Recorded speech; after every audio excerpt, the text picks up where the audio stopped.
Multiverso da Insanidade. CAD, a cadeira consciente. Parte 1, estendida. Numa pequena marcenaria em Fortaleza, nasceu a cadeira que viria a ter uma vida extraordinária. Feita com esmero pelo habilidoso artesão seu Chico, a cadeira encontrou seu primeiro lar em um humilde escritório de advocacia no centro da cidade. Ali, ela se acomodou durante 3 longos anos, assistindo aos casos, reuniões e disputas jurídicas. Mas algo peculiar aconteceu após esse período. A cadeira, que até então era apenas um móvel inanimado, começou a sentir algo estranho. Uma espécie de consciência começou a emergir dentro dela. Não era uma consciência comum, mas algo inexplicável que a fez questionar sua própria existência. Com sua nova mente pensante, a cadeira, agora batizada de CAD, desenvolveu um desejo ardente: ter rodinhas. Ela sabia que com rodinhas, poderia se mover pelo escritório e, quem sabe, explorar o mundo além daquelas 4 paredes. CAD, no entanto, era inteligente o suficiente para não revelar sua nova consciência a ninguém. Seu dono, Jonilson, um advogado cearense de fala mansa, era uma pessoa com um profundo respeito por objetos antigos e tinha um carinho especial por CAD. Ele nem desconfiava que sua cadeira agora tinha pensamentos próprios. Enquanto CAD mantinha seu segredo, enfrentava um inimigo mortal no escritório, um porta-lápis de madeira chamado Zé Lápis. Zé Lápis tinha um hábito irritante de cuspir lápis e canetas que eram guardados nele diretamente em CAD. Era como se Zé Lápis tivesse uma rixa pessoal com a cadeira. CAD, no entanto, não ia permitir que Zé Lápis a intimidasse.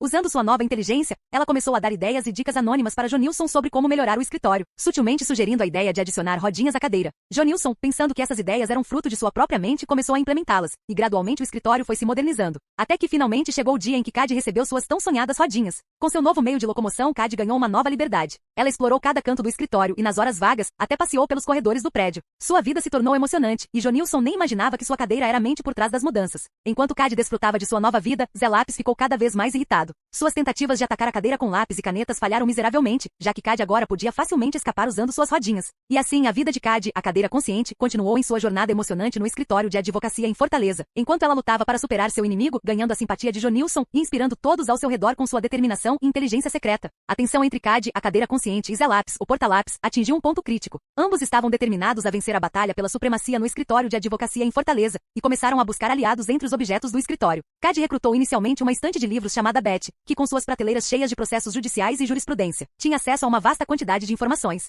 Juntos, eles planejaram estratégias para contrabalançar as investidas de Zé Lápis. Zé Lápis, por sua vez, encontrou um aliado surpreendente em Salvador, o abajur de mesa. Salvador podia iluminar a área de trabalho de Jonilson, e com isso ganhou a confiança do advogado. Ele se tornou um aliado essencial, fornecendo a Zé Lápis informações sobre os movimentos de CAD e seus planos. Conflitos pequenos começaram a surgir pelo escritório à medida que CAD e Zé Lápis recrutavam mais aliados. A impressora, chamada de Print, se juntou a CAD, enquanto a grampeadora, apelidada de Grampo, se aliou a Zé Lápis. Até o retrato na parede da Balança da Justiça começou a tomar partido, dando informações estratégicas para ambas as facções. Mas a situação se agravou rapidamente em um fatídico dia. Enquanto Jonilson estava em uma reunião importante com um cliente, uma verdadeira guerra em grande escala eclodiu silenciosamente entre os objetos. CAD e seus aliados se enfrentaram contra Zé Lápis e sua equipe, usando todos os recursos ao seu alcance. Papéis voavam como mísseis, canetas e lápis se tornavam armas, e as impressoras começaram a imprimir mensagens de provocação. Salvador, o abajur, lançava raios de luz em direção aos inimigos, enquanto a grampeadora Grampo disparava grampos como projéteis. No meio dessa batalha épica, todos os objetos faziam o possível para esconder suas consciências dos humanos que trabalhavam no escritório. Os advogados e estagiários, alheios à guerra que se desenrolava entre seus objetos de escritório, continuavam suas tarefas. A guerra dos objetos durou horas, mas nenhum lado conseguia obter uma vitória decisiva.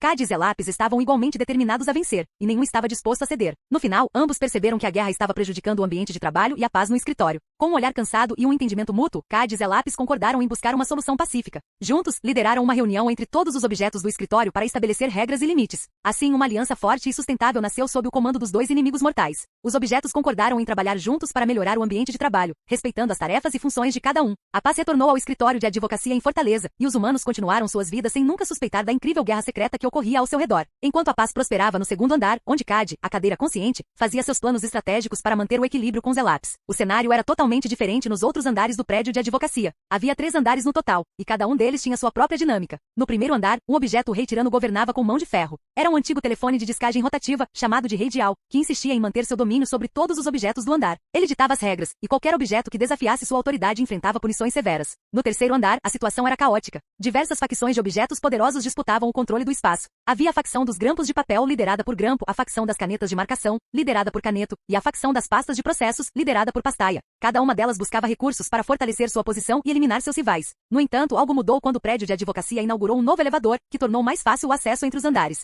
Gradualmente, os objetos começaram a explorar os outros andares, e conflitos começaram a surgir por causa dessa mobilidade recém-adquirida. Rei Dial, do 1º andar, viu o novo elevador como uma oportunidade para expandir seu domínio por todo o prédio. Ele queria governar não apenas o 1º andar, mas também o 2º e o 3º. Sua ambição o levou a planejar estratégias de conquista. Enquanto isso, no terceiro andar, as facções competiam para garantir recursos suficientes para enfrentar os desafios vindos dos outros andares. Eles viam a expansão como uma forma de garantir sua sobrevivência e, finalmente, eliminar seus inimigos mortais no mesmo andar. Conflitos clandestinos começaram a eclodir nos corredores e nas salas de reuniões quando objetos de diferentes andares se encontravam e competiam por recursos escassos. Os humanos que trabalhavam no prédio de advocacia estavam alheios a essa guerra secreta, enquanto seus objetos de escritório travavam uma batalha silenciosa e feroz pelo controle do edifício. Enquanto isso, Cad e Zelapis, no segundo andar, observavam com cautela o desenrolar dos eventos. Cientes de que um novo elevador havia trazido uma nova era de incerteza e conflito para todos os objetos do prédio de advocacia em Fortaleza, Cad e Zelapis, no segundo andar, se viram subitamente no meio de uma guerra intensa que eclodiu entre o primeiro e o terceiro andar. Os ataques constantes de ambos os lados tornaram a paz que eles tanto prezavam insustentável. Os objetos do terceiro andar, liderados pelas facções poderosas, eram implacáveis em sua busca por recursos e poder. Eles lançavam ataque surpresa contra Cad e Zelapis, buscando controlar o segundo andar como uma posição estratégica para suas operações expansionistas.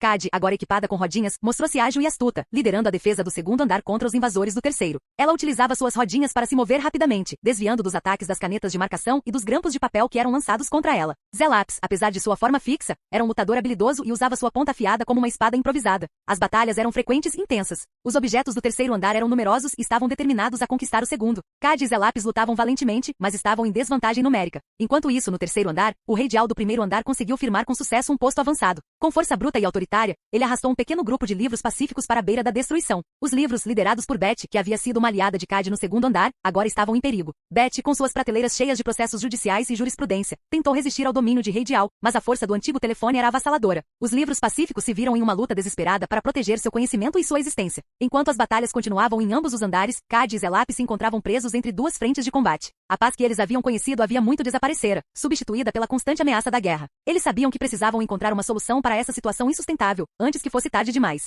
A reunião entre os 18 objetos conscientes do segundo andar estava impregnada de urgência e tensão. A situação havia se tornado insustentável, e todos estavam cientes disso. Era Cad, a cadeira consciente e andarilha, quem propôs um plano audacioso, uma medida extrema em um momento verdadeiramente extremo. Ela se ofereceu para partir em busca de ajuda. Cad olhou ao redor da sala, encontrando olhos cheios de expectativa e preocupação em cada objeto consciente ali presente. Ela estava determinada a proteger seu lar e companheiros de andar, e seu plano era a melhor esperança de fazer isso. Explicando sua estratégia com detalhes, Cad delineou como pretendia navegar pelo prédio em busca de aliados que pudessem fortalecer sua causa. Todos sabiam que não tinham ideia do número de objetos conscientes nos outros andares ou se havia aliados em potencial. Era uma missão repleta de incertezas, mas a alternativa era continuar enfrentando ataques implacáveis de todos os lados. Antes que a decisão pudesse ser tomada, o inimigo surgiu mais uma vez, desta vez com uma astúcia sombria. Não eram os objetos do terceiro andar, mas sim o Rei Dial, do primeiro andar, que fez uma entrada dramática. Com sua forma imponente, ele trouxe consigo uma força bruta que pegou todos de surpresa. A batalha que se seguiu foi uma cena caótica, com objetos conscientes do segundo andar tentando desesperadamente resistir ao ataque do Rei Dial. Ele havia planejado seu ataque meticulosamente, visando objetos que não podiam se mover, como uma estratégia para enfraquecer o segundo andar. O som de objetos se chocando, a quebra de vidro e o ruído de objetos sendo arremessados preenchiam o ar. Cad, com sua agilidade recém-adquirida graças às rodinhas, liderou a defesa, tentando proteger seus amigos mais vulneráveis. No entanto, apesar dos esforços heróicos, 2 amigos do segundo andar foram pegos no tumulto e atacados impiedosamente pelo Rei Dial. Era um momento angustiante, à medida que suas consciências foram despojadas, transformando-os de objetos conscientes em meros objetos normais e desgastados. O sofrimento pela perda desses amigos pesou sobre todos os objetos conscientes do segundo andar. Era um lembrete doloroso da brutalidade da guerra que estavam enfrentando e da extrema necessidade de encontrar ajuda e aliados para enfrentar as ameaças que vinham dos outros andares. Com corações pesados e determinação renovada, os membros do segundo andar incentivaram Cad a seguir com seu plano perigoso. Era uma missão de extrema importância, não apenas para proteger seu lar, mas também para honrar a memória dos amigos que haviam sido perdidos.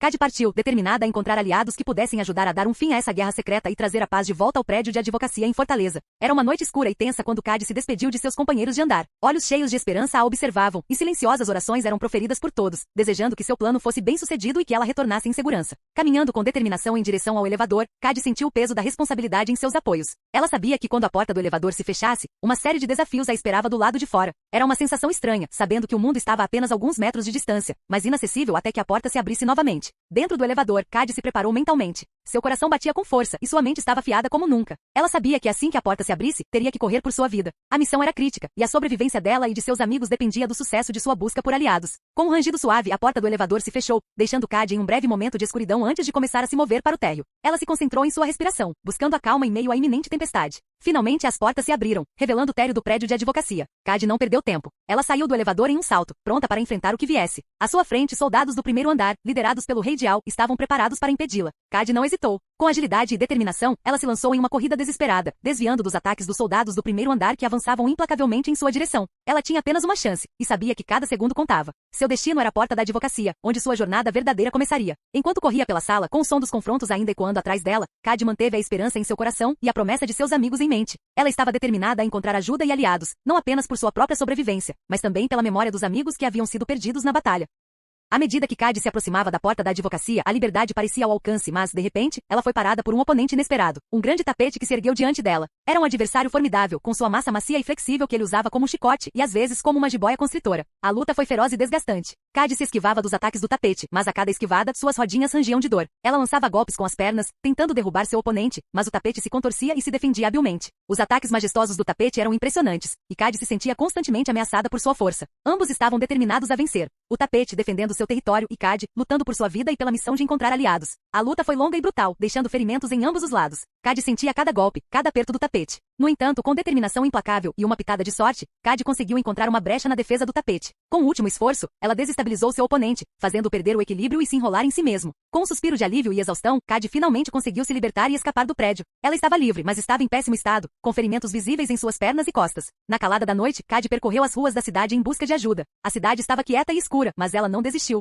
Foi então que, em um beco escuro, ela encontrou uma galinha solitária. A galinha, chamada Carlota, era curiosa e gentil, e percebeu imediatamente que Cad precisava de ajuda. Com suas asas, ela acalmou os ferimentos de Cad e a guiou para um local seguro. Uma amizade mágica começou a se desenvolver entre Cad e Carlota. Elas compartilhavam histórias e preocupações, e Cad explicou sua missão de encontrar ajuda para seus amigos no segundo andar. Carlota ouviu atentamente e, em seguida, compartilhou uma informação que havia ouvido recentemente de um cachorro no bar do Sr. P, uma lata de lixo astuta e trambiqueira.